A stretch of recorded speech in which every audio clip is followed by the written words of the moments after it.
Assalamualaikum.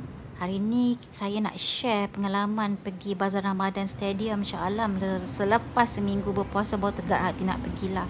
Sebab memang dah tahu dah bazar ni dari segi price dia, dari segi rasanya memang itulah boleh debatable lah kan.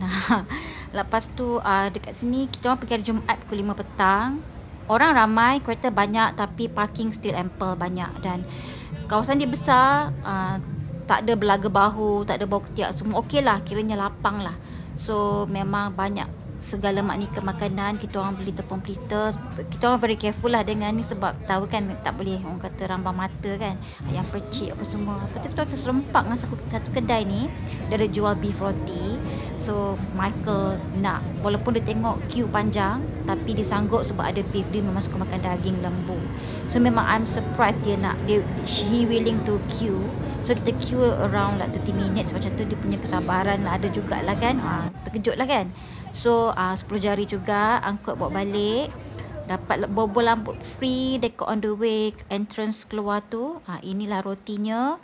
Rasanya okey, mengenyangkan, tapi untuk queue sekali lagi memang tidak lah.